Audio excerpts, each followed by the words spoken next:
Good afternoon guys! So karon nga video is magluto ta crispy kangkong. So anda mo na to ang pagpainit sa mantika kay para nibutang na to sa kangkong is makrispy siya dayon. So dili siya malata. So dagan-dagan pod ang gibutang nako ani nga mantika kay para pod nga mulutaw jud pod kaayo ang kangkong inigluto na to ani.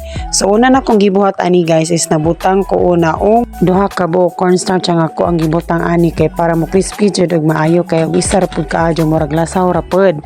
So mao na nga giduha ka jud nagbutang og cornstarch. So by the way guys, if you like this video, keep like, share and subscribe.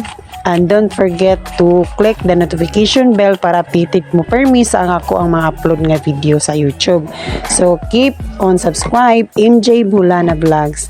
So karon naatay duha ka itlog nga ibutang daani sa ato ang pagluto. So kulbaan kayo ko ana kay base nagmahagbo ang isa ka itlog na base matingkyo layo abot tindahan diri sa mua. So mo na nga ginahinayan ako si Jaong butang.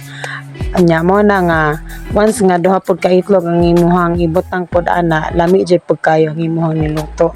So hinahinay na naw si Jaong kutaw ana kay para og mabatil nimo og maayo masagol pod nimo ang crispy kangkong og maayo ang kangkong. So kani nga kangkong guys dili gyud ni siya ingon nga bisan asa ra nagikuha ha. Kani siya nga kangkong is very presko yun siya kaayo diri sa amo ang basak. Kung kanin siya nga basak dili ni siya hugaw no kay mas nindot man sa basak ka manguha kaysa sapa.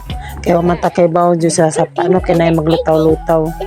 Ibutangan ako na siya gamay nga asin nya nay bitsin para mula sa pod ang ato ang itlog inig butang sa kangkong.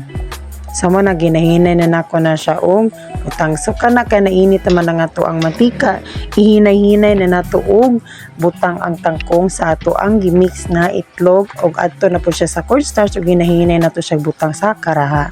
So mo na siya guys inibutang nako dana no. Grabe jud siya dayon nga crispy. Dali ra kayo siya maluto kay siyempre pila ra gud po kinabuhi sa tangkong. So mo nagidaghan na lang butang na diri sa cornstarch kay para madaghan po nagbutang. So dalira kayo siya na fried, dalira po siya na brown. So ang uban ani murag medyo nasunog siya no, pero kani siya ingon ani nga pagkaluto once mo ba na siya luto na jud na siya.